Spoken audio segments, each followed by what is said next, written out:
Welcome back to the channel and welcome back to another edition of the Spurs Chat Podcast. In this edition, we will be talking about all things Tottenham Hotspur. Of course, it is the international break, but as usual, we provide Tottenham Hotspur content every single day. I've got a very special guest with me, returning guest Ryan Taylor, of course, football reporter with the Daily Mirror and the Sunday Mirror. Ryan, it's been a long time. How are you? It has been, Chris. I've been very well, thanks. I hope you have been too. I know you've suffered a little bit of pain recently with the back-to-back Tottenham defeats, but I'm sure you'll overall be very happy with what you've seen so far from Big Ange. Well, Ryan, I'm going to start with the positives because, of course, Spurs went on a 10-match unbeaten run, winning 8 and drawing 2. Many people doubted Ange Postecoglou's appointment in the summer, many Spurs fans included.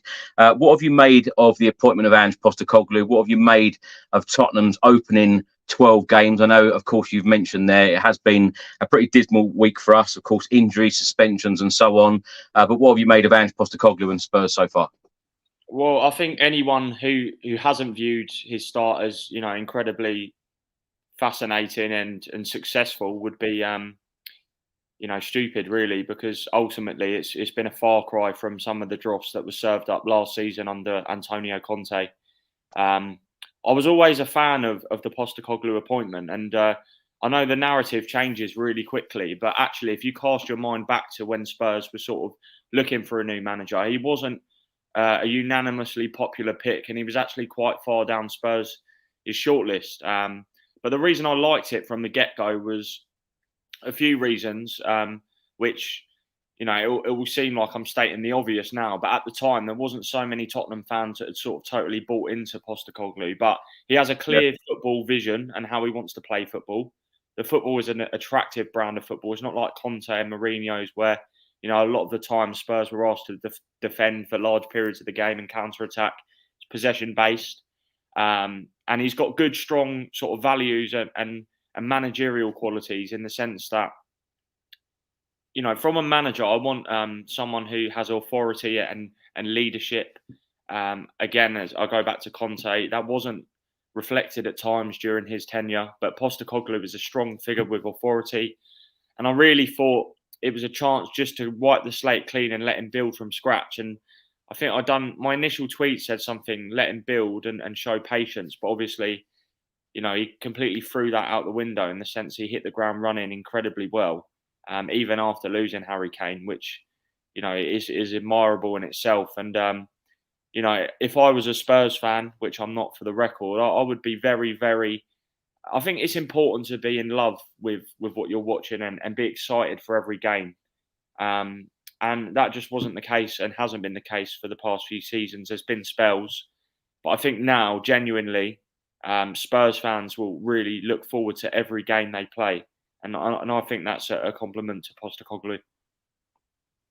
Ryan, what have you made of the type of football that we've been seeing under Postecoglou? Because, of course, I say this a lot. I haven't known a manager to come into a Premier League club and transform it so quickly in the way that he has done that. And I know we're going to talk about the January transfer shortly, about the window. But, going back to the summer window, the recruitment was so good at the football club. It's understood that Ange Postecoglou was heavily involved in that process. He made phone calls to players. He wants them to be, good people before being a good footballer, and really come into what he wants them to do. But what have you made of the type of football that we've been watching? Because, as you said, you're not a Spurs fan. I go home and away every week, and to see Jose Mourinho, Nuno Espirito Santo, Antonio Conte to play that defensive style. Have you been surprised on the impact that he has made so quickly? I'm surprised on the speed of the impact he's made. I'm not surprised at the general impact, because I think when you're going from a defensive brand of football to an attacking style of play, it's ultimately going to be viewed as something that's, exciting and positive. But as you mentioned, it's the speed of how quickly he's implemented those ideas. And what I also find incredible, really, is that a lot of those players were actually there last season. I'm talking about, Pape Sarr, who's been incredible. I mean, Basuma has been an absolute revelation. And this is the player Tottenham hoped they signed from Brighton. But I know he had some bad luck with injuries last season, but he wasn't anywhere near this kind of level, and he wasn't really someone that was relied upon by Conte. Obviously, Højbjerg was a dependable figure. That's not been the case this season. And the likes of Porro, Porro really struggled last season. I went to a few games after he signed from Sporting, and I wasn't really convinced about him, but he seems to have sort of settled now. You've got Destiny Udogie, who's come in from Udinese. I think he's been a top signing. And Romero, I know it's hard to justify this because of his reckless performance against Chelsea, but other than that, he's been, almost transformed as a leader. He's there's been a lot more maturity, and again, it doesn't stand well against me saying this when he's just been sent off for a reckless challenge, which proves he's not totally reformed. But yeah, I mean, I've said it in a long-winded way, but I think Postecoglou has taken this squad and he's transformed a lot of the players he's got into better versions of themselves, which I think is a sign of a top coach. Right, and of course, as I mentioned, the unbeaten run, those first 10 games, sitting top of the Premier League, winning 8 and drawing 2. A lot of Spurs fans, a lot of pundits, a lot of pundits weren't even talking about Spurs before a ball was kicked in the Premier League. And then all of a sudden, a lot of newspapers were saying that Spurs are title contenders. A lot of pundits on TV, on the radio, saying Spurs could win the league with this starting 11. Of course, Spurs fans who are very grounded, very on the fence and say, look, an injury or two, this could derail us and it could be totally different. We have seen this in this past week. That Chelsea game was very significant. Suspensions, injuries to key players. At that point, last week, were you one of the ones thinking Spurs could mount a challenge for the Premier League title? And how good do you think this squad is? No, to be honest, because I feel like in this country we have a tendency to sort of run away with our thinking. I think it's important to, yes, when Spurs have all their players fit and they were performing, how they were prior to that Chelsea game, of course, if they maintain that level of quality and availability, then, Spurs would be contenders. But it was pretty obvious from the get-go that, if Spurs had injuries to key players such as Son, Maddison, I'd probably include Basuma as well. Obviously, Van der Ven has become increasingly important so far. Yeah. The quality just isn't there in reserve. If you look at City, for example, if they had an injury to Haaland, which, don't get me wrong, would have a huge impact on City, they've got Julian Alvarez, or they've got, I don't know, they could probably play the false 9. And the point I'm trying to make is Spurs' starting 11 is probably as good as anyone's at the moment in the Premier League when it's, fully fit. But, the depth isn't quite there yet. But that's not to say in the next few years it won't be. So I think it's probably unrealistic to say Spurs were contenders. However, I think top 4, and to be honest, I was apprehensive as to whether Spurs would be top 4 contenders this season. And I think they're almost a staple now. I know there can still be a lot that changes. Chelsea seem to be on the up at the moment, and I know they're still 10 points behind or whatever. And then a lot can change, but I really don't see Spurs as a team that, is going to go through one of these spells where they drop down the table considerably. I know they've had back-to-back defeats, but I think this is a small blip, and I do think they'll come out the other side. Right, if I can put you on the spot here, if I asked you to predict 4 teams that will finish in the top 4, from what you've seen so far this season, who would you predict now to finish in those top 4 spots? I think, obviously, Manchester City, in my opinion, will win the league, despite the draw yesterday. I think Liverpool or Arsenal will be second, and then whoever isn't out of that side will be third, and then I think Spurs will be 4th. And, I know it's probably not popular to come onto a Spurs channel and say that Arsenal will finish above Tottenham, but I think they've got a little bit more depth, to be honest. And I think the duration of the injuries to Van der Ven and Maddison will be quite significant, really, because, the Spurs are going to be without these players for a considerable amount of time. And once club football returns from the international break, the fixtures come really fast, thick and fast. Yeah. You've got the midweek December games in the Prem, and, you're going through like almost 3 games a week when that midweek game is penciled in December. So I think a lot of points can be won and lost during that duration. I've said this from the start of the season, and a lot of people have said I don't think they've got the depth to continue it, but I just really feel like Aston Villa are a force to be reckoned with. Again, I do think if they get injuries, it'll be interesting to see how much this Thursday, Sunday business, takes a toll on the squad. But I think if Emery gets a few signings in January, I think they've got the certainly the home form to really keep pace with the other competitors for the top four. So I'm interested to see. I'm not prepared to write Villa off in the top four race, but yeah, Spurs would be in there for me at the moment.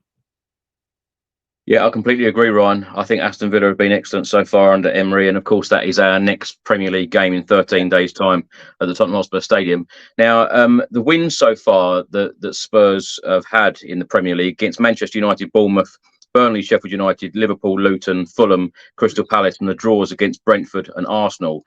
There seems to be a narrative quite a lot, certainly in the media, that Spurs haven't played anyone yet.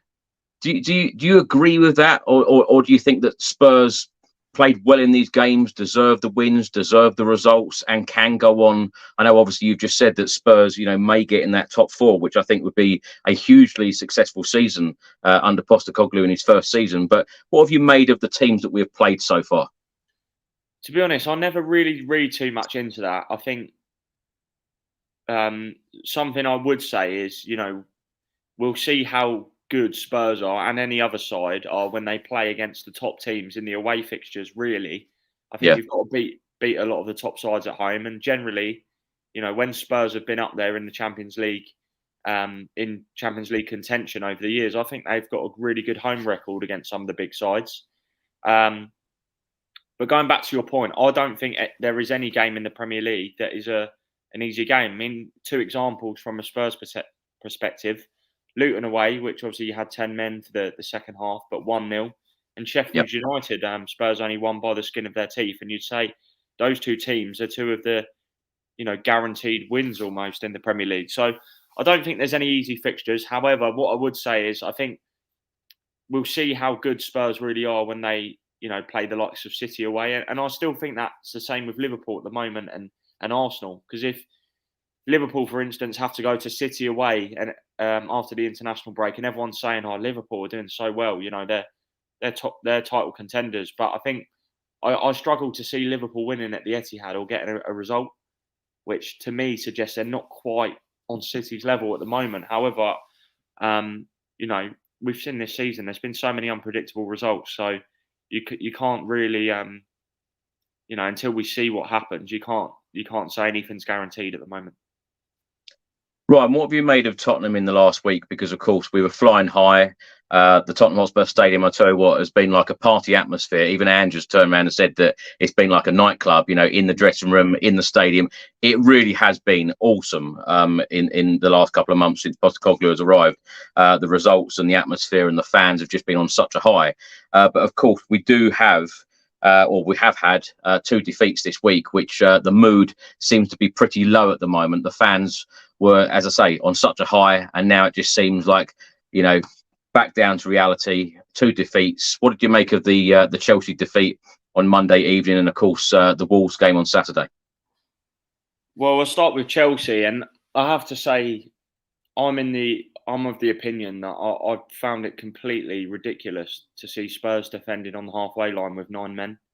And I know, I've seen what Postecoglou said, and I admire his courage and his commitment to his identity and what he wants to do. But if you recall Liverpool and how they defended against Spurs when they had 9 men, it can be incredibly difficult. And to me, Chelsea are a team. I mean, even if you look at the game yesterday, Chelsea are a team that have success when there's space to attack.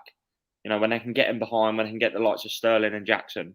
But when there's a deep block and they have to break teams down, they're one of the teams that struggle to, have answers. And if you look at the Brentford game when they were beaten 2-0 recently, they didn't know how to get through, and they tended to panic. I mean, I know it's different when you have 9 men. Obviously, it was a long time for Spurs to defend with 9 men, but I really just felt, for a Premier League team, a Premier League team is eventually going to find the quality to pick off that high line. I know they had so many offsides, and it was painful watching Chelsea trying to get through.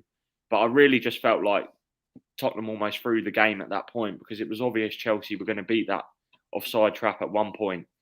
However, as I said, I really admire what Postecoglou's trying to do. He's different, and he's got that character. And I think Spurs fans loved the fact that, what he done that day and what he come out and said.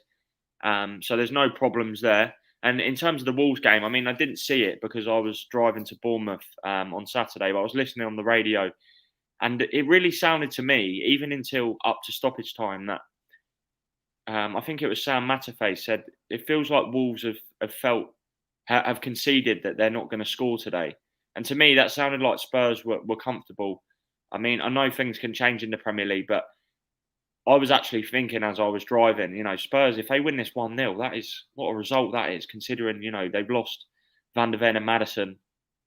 And I just feel like that will really sting, that result. And the international break might have actually come at a good time, because although it will hurt and you'll want to get back out on the pitch and really make amends for that, I feel like Spurs have now got the chance just to reset and just regain composure, because it's been a bit of a strange week.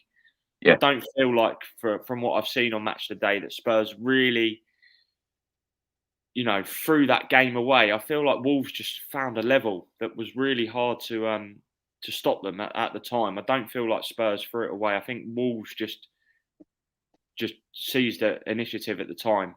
But it will sting for Tottenham. And again, I think the breaks come at a good time, because if they drew or lost in the next game, it becomes a more significant blip than just a poor week, if that makes sense. It was a really different game to watch to what we've watched this season so far. I must say, Ryan, we only had 2 shots on target, and of course there were a number of changes that Ange Postecoglou was forced into making because of the injuries and suspensions. Now, you mentioned earlier that games are coming thick and fast. Of course, when the international break ends, we face Aston Villa at home, and then in December we've got 7 fixtures.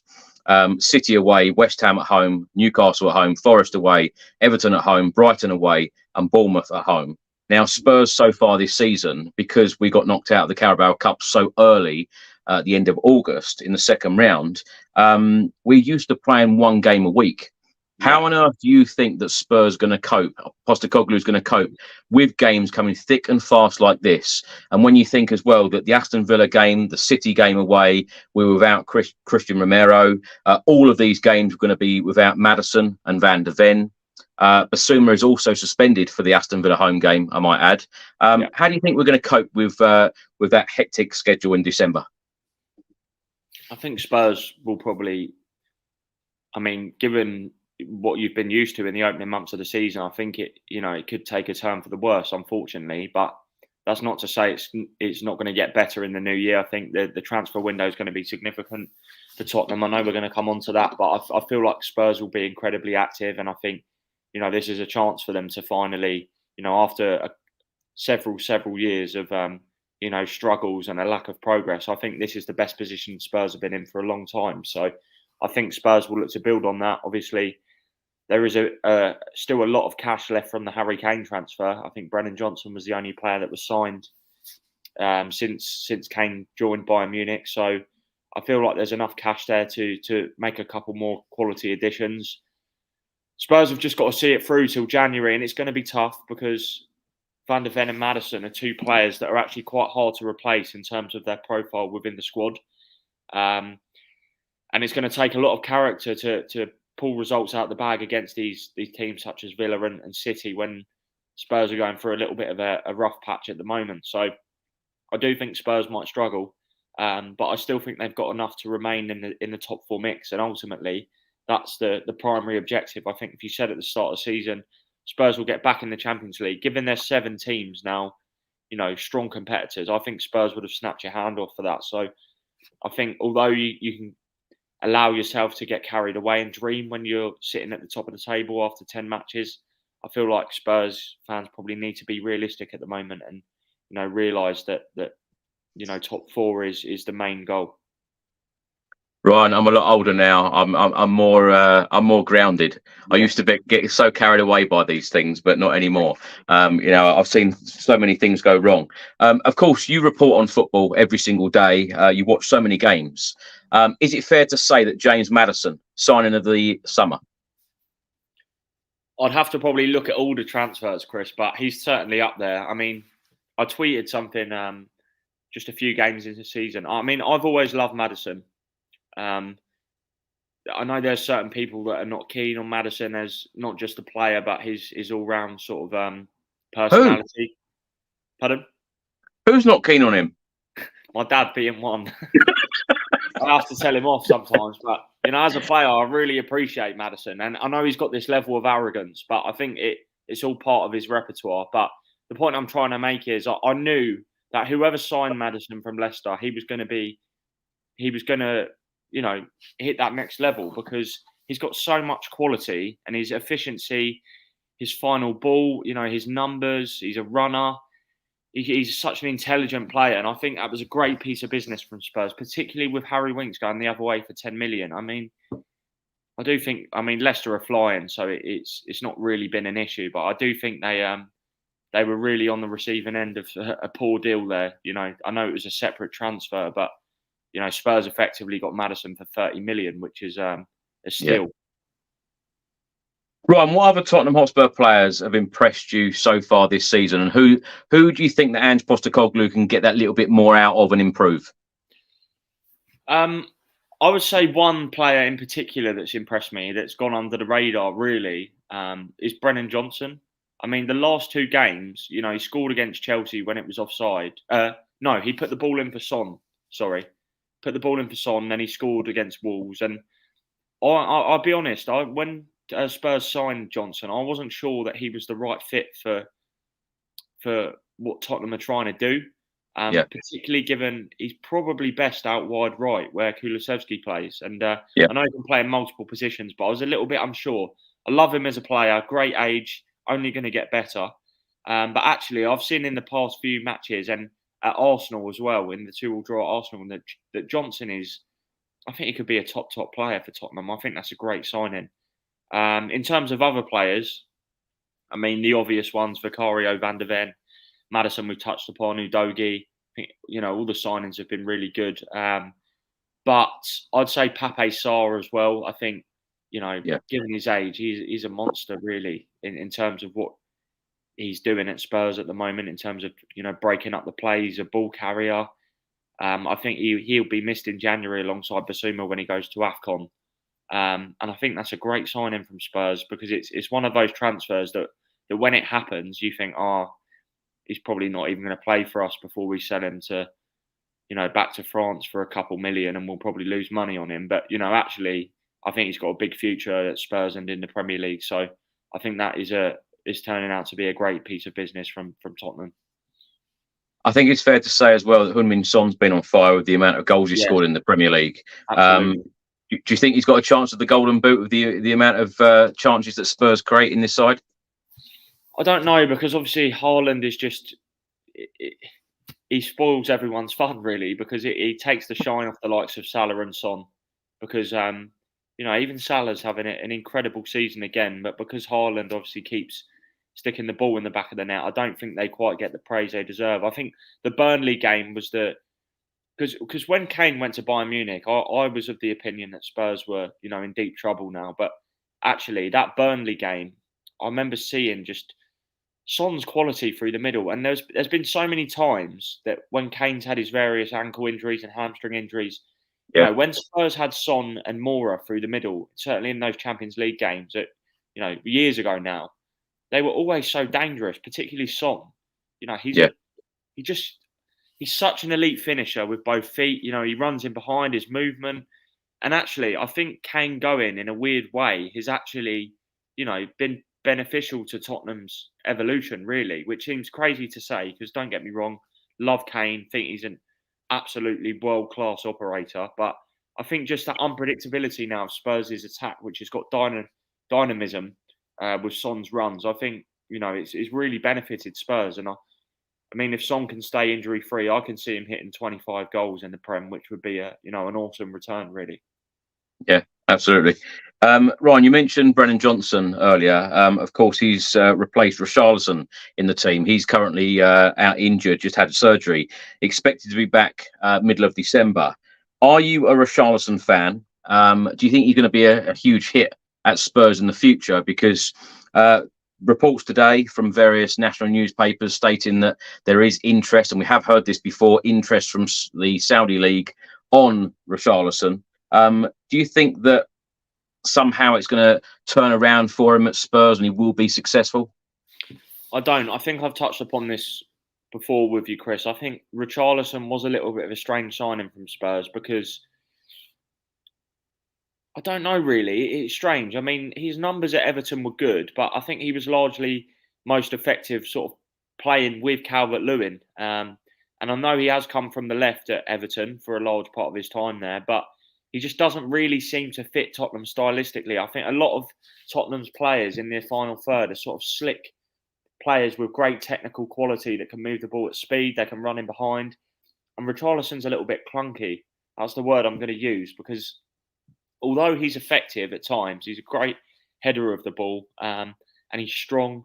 But I think, as I mentioned when I was talking about Son, that the dynamism about Spurs' front line is, to me, what is the most dangerous. Kulusevski, Son, Johnson, all these players sort of buzzing around the box and, they're good dribblers. They use the ball well.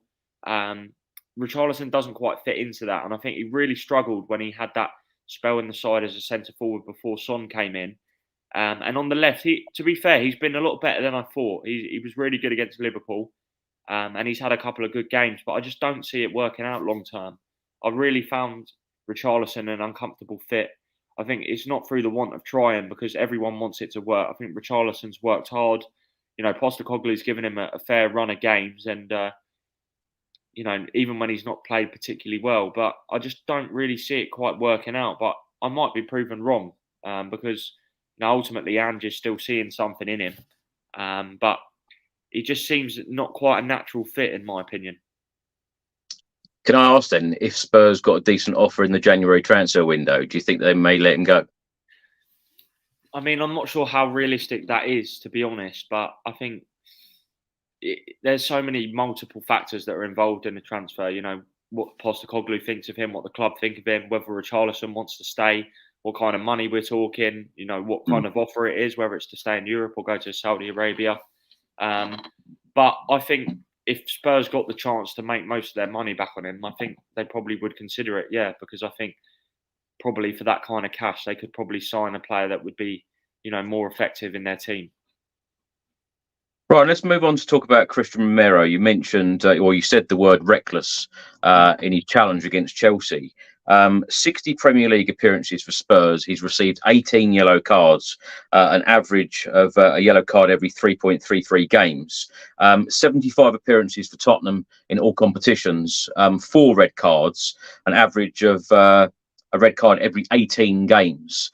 Now, the challenge against Chelsea, do you know what? I don't have a problem with him receiving the red card. I thought it was a red card. And Postecoglou said exactly the same. On TV, Joe Cole said it's reckless, it's dangerous, he's followed through, it is a red card. Spurs legend, of course, former manager Glenn Hoddle, said, I don't agree. For the sake of football, he's actually won the ball.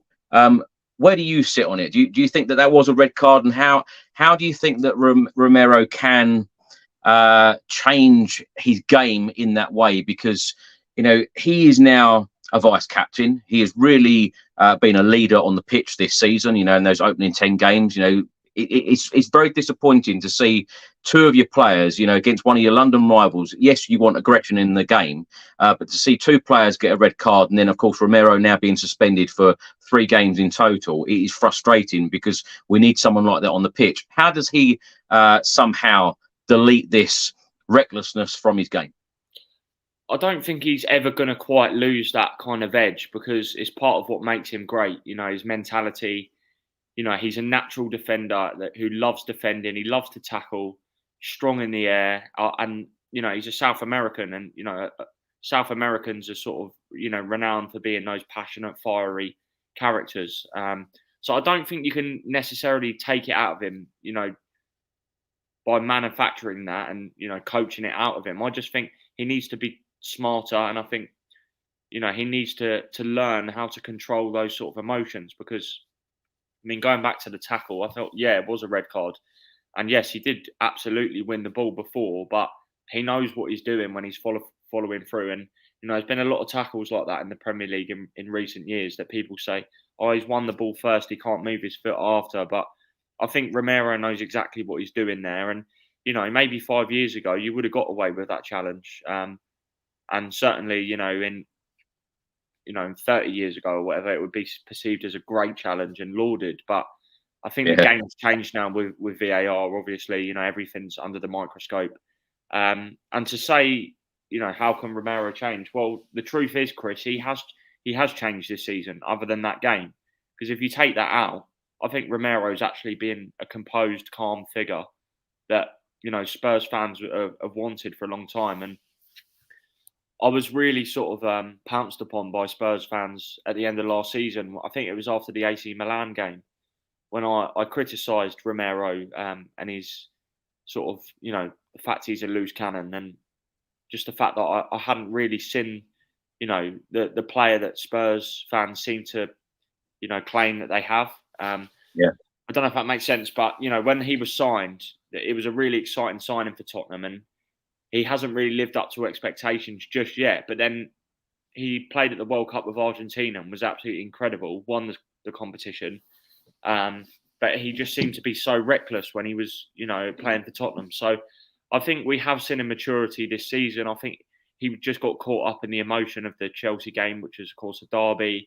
Spurs were fired up because they were top. I think the fact they started well probably didn't help Spurs either, because I think when you feel that energy inside the stadium, I think, the adrenaline is pumping, and I think Romero just probably wanted to smash a few people, but he kicked out as well, which I think was stupidity of the highest order with VAR, although, there wasn't much contact in it. It wasn't really a forceful kick out. It's still stupid. So I think Postecoglou needs to try and somehow diffuse that sort of that fiery edge that's inside of him. But again, as I mentioned, I think he's one of those players that will always have that sort of, that energy with inside him, unfortunately, because it's in his DNA.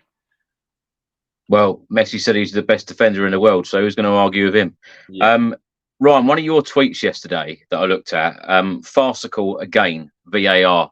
Talk to me about VAR. What have you made as a journalist covering football every single day? What have you made of VAR so far this season? Because it just seems that pundits, fans, journalists, all we're ever talking about is VAR rather than, some of the key incidents in the game, i.e. goals. Yeah. It's enough to make you sick, Chris. It really is. Some of these games you watch and it's just spoiled. I mean, the Chelsea Tottenham one was just, I'm of the opinion that the VAR actually sort of improved the enjoyment levels in that game for a neutral, because it was just carnage. But generally speaking, some of the calls this season, the Liverpool-Tottenham controversy was just scandalous. Thankfully, yesterday the football actually, ended up being the winner as opposed to VAR. I really felt as though Haaland, it was pretty obvious, sort of tussled with Cucurella. It gave as good as he got before he was brought down, which I just didn't think it was a penalty. But I think it's gone too far now, because the issue you have is, we say, let's get rid of VAR from next season. There's only goal line technology. That's the only form of technology we're going to be using. It's just going to have that situation where there's going to be, human errors from the referees that we're going to be saying, I wish we had VAR to correct that, because it's so blatantly wrong. So we've shot ourselves in the foot, really. But I feel like the VAR has just become too much of an obsession. Every little thing. It's like the Haaland goal, the second Haaland goal yesterday, where he sort of scrambled the ball over the line. They were looking at the elbow and all that nonsense. It's just utterly ludicrous. But the ball was behind him. I know. It's scandalous, really. And the only thing I would like to see implemented is the automated offsides that we've seen in the Champions League, because I think they're absolutely brilliant. Yeah. Save all the lines and the faffing and the pressure. But it's really become so frustrating now, the VAR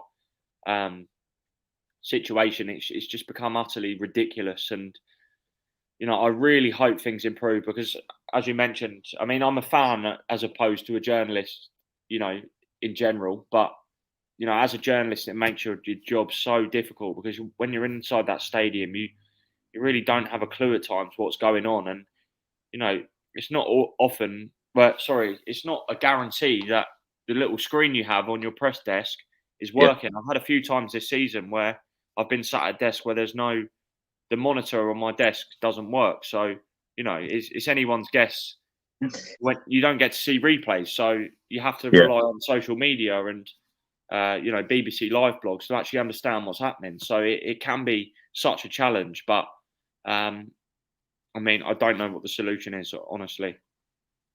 Do you think it's ever going to be, or ever be a stage where fans will actually know live what's happening? Do you think they'll ever put it on the screens for the fans to see exactly what they're doing or they're discussing? Because Postecoglou said in a press conference a week or so ago that he thinks it's going to go down the route of the referees then having to explain everything.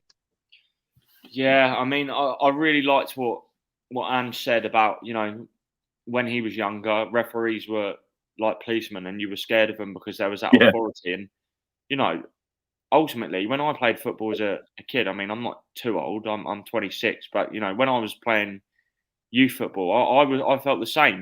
Referees were the ultimate authority on the field of play and you respected what they said. But I just think in the past 10 years, their power has totally been diminished. I always say nowadays, I still play Sunday League. Like, who would want to be a referee? Because you're pretty much being berated for 90 minutes. Yeah. And I respect them. I think fair play to them. If anyone's brave enough to do it, fair play to them. And certainly at the highest level in the Premier League, I really feel as though the pressure they must be under now, even the people in the VAR room at Stockley Park, we all say, like, how can they not see that? But can you imagine how scrambled your brain must be when the watching world is waiting for you on this decision? It must be, it must be soul destroying at times, to be honest. But I've just seen one of the comments on the side of the screen here. How often do Championship managers complain about the lack of VAR? Totally right. I've heard Neil Warnock say a lot of times, in the Championship, you just get on with it. If a referee makes a mistake, you're going to be on the end of some bad ones, but I would like to see football to go back to that, unfortunately. And I know it's hard because, as I just mentioned, we're always going to be in this situation now where it's going to be, the referee's made a mistake. I wish we had VAR to correct that. But I think we'd just have to get over that. I think there should be a vote at the end of the season in the Premier League. All 20 club managers vote. Do you want VAR? Majority wins.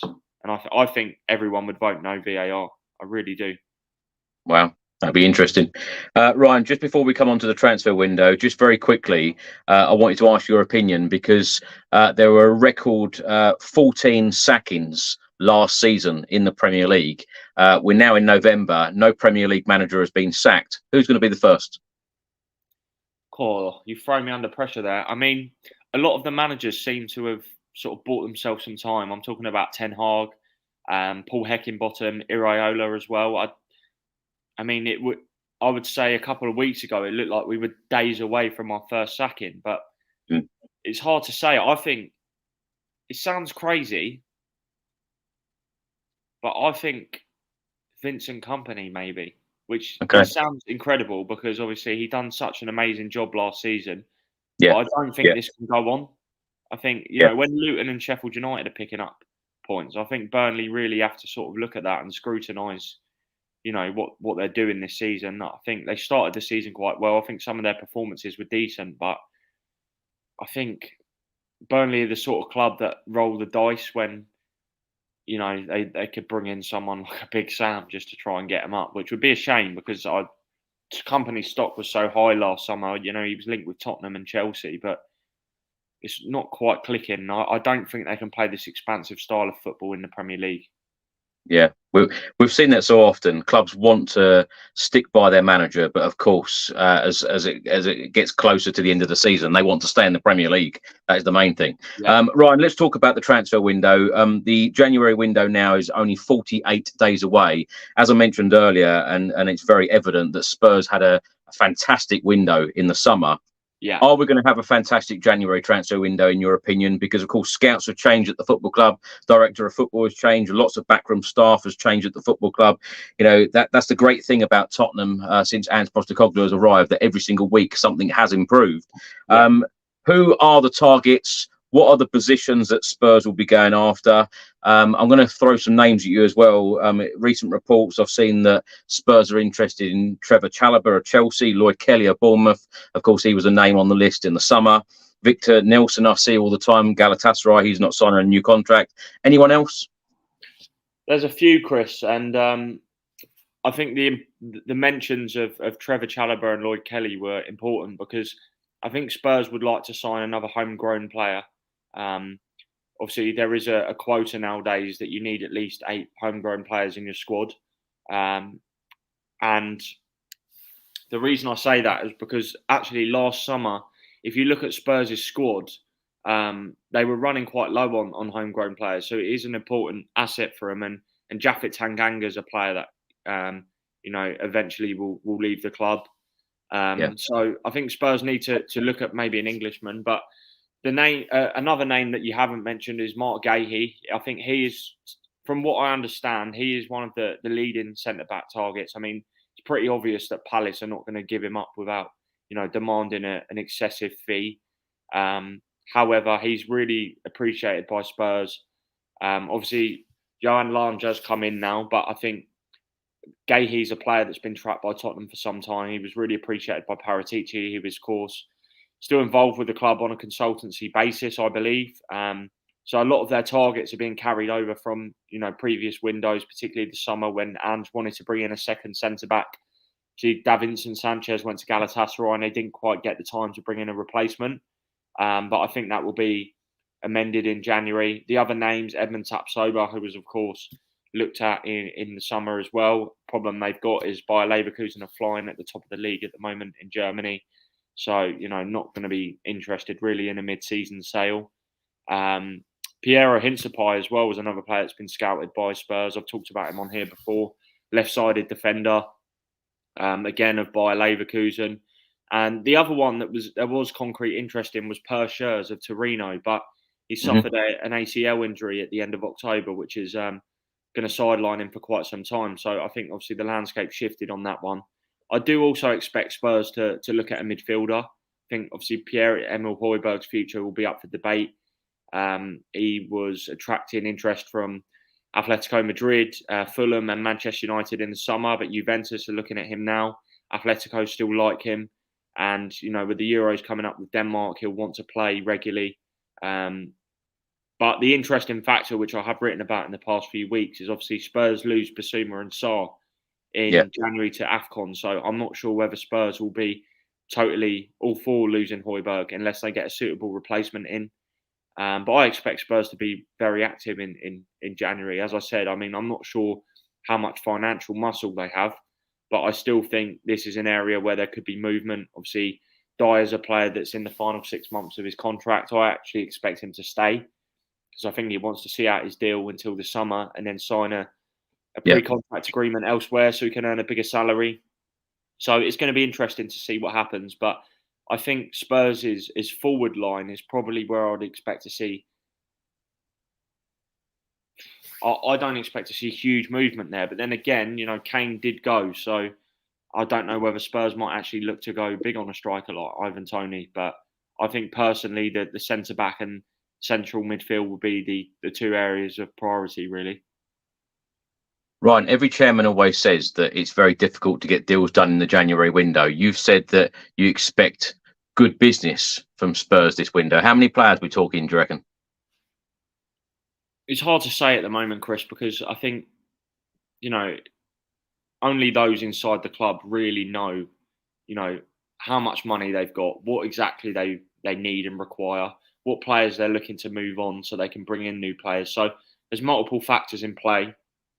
I would say 2 or 3 decent signings I think we could potentially see from Tottenham. And again, I think there are specific areas of the pitch that Tottenham are looking to improve in. It's not like a window where they're so far off that they need to completely overhaul their squad. It's It's specific signings that Ange Postecoglou would demand, and Postecoglou will have the final say on signings. So I think that's an important factor. And again, I think one area Spurs could look to operate and capitalise on is, you saw at Celtic some of the Asian players that Postecoglou signed for the J League in Japan. Yeah. I think you look at Matoma at Brighton, which Postecoglou's actually come out and said, he wanted to bring Matoma to Celtic, but Brighton were already one step ahead of the game, because Matoma tore his Japanese side apart when he was managing in the Far East. So I think that's a market that Spurs might look to explore. Obviously, Celtic have got quite a few handy, Japanese players and Korean players, Kyogo being one. There's Daizen Maeda, Rio Hatate. So I'd be interested to see if Spurs look to maybe explore that. But Johan Lange is a sporting director that's big on data. So I think that could be an interesting factor for Spurs, because usually they've signed a lot of players that sort of Paratici knew, Bentancur, Kulusevski. So I think their recruitment could be quite interesting now. So I think it could be sort of younger players that, have the potential to explode. As we've seen, there's been a bit of success with that on the front with Sarr and Johnson this season. So I'm intrigued to see what happens there. Ryan, very last question for you. Just want to give you three names: Lo Celso, Brian Hill, and Tanguy Ndombele. Of course, Ndombele is on loan at the moment. Yeah. There has been reports in the last couple of weeks about, these stories about him ordering a hamburger. He's had a fallout with the manager. They may send him back in the January window. Lo Celso and Brian Hill, of course, they made sub appearances at Wolves at the weekend. Are they going to get chances, or is their time up at the club now? And do you think that they will leave in January? I think Postecoglou likes Brian Hill. The issue he has is obviously, Kulusevski is one of these players that's, just been a staple for Tottenham, really. So it's difficult. In terms of Lo Celso, Postecoglou actually was a key driving force behind him staying at the club this summer. But it just hasn't worked out for him because Basuma and Sarr have been so good. Obviously, Maddison is probably the player that, Lo Celso would take the position of if he was to get into the starting 11. He's sort of halfway between an 8 and a 10, really. But I expect Lo Celso to probably leave now. I really do. I think he needs to play regular football, and obviously he struggled to stay fit. I just don't think it's going to work out at Spurs, unfortunately, which is a shame because he was a top player when they brought him to the club. As for Ndombele, I think the writing's on the wall for him, unfortunately. I can't comment on the Galatasaray stories because I don't have any knowledge and information on those, and I don't know if they're accurate, but I think it's pretty clear that Postecoglou wanted to move him on after what he saw from him in the summer in pre-season when he had a fresh chance to start afresh. But it's a shame because we all know the talent's there, but it's just not worked out. Ryan, as usual, you've been a fantastic guest. Thank you so much for your insight. Where can people find you on social media, what you're up to, and how's the YouTube channel going? Is it still going? It's on its last legs at the moment, I think, Chris. The problem I have is, outside of the transfer window, there isn't much use for the channel. And, my role is so demanding that I don't have time to, do the video. But I think what I've thought about doing is, now I'm out and about at grounds and at games and press conferences, doing more regular content with the channel, not just inside the transfer window. So I think that's a watch this space. But I can be found on social media, on Twitter at Ryan Taylor Sport, or X as it's called nowadays, and same on Facebook, Instagram as well, Ryan Taylor Sport. I do tend to post regular stuff, but see when the transfer window's open, that's when I'm most busiest. But I'm hoping to cover a bit more Spurs because I'm doing a lot of London football and South football, so a bit of Brighton and Bournemouth as well. So hopefully I'll have a lot of stories for you to discuss on your channel in the coming months. Well, Ryan, I know how busy you are, and that's why I'm so thankful for you to come on. So thank you so much indeed, and hopefully we can have you back in the January transfer window if you get time. Thanks so much, and hope to speak to you soon. Thanks for watching, everybody. Thanks for listening, and I'll see you again soon. Come on, you Spurs.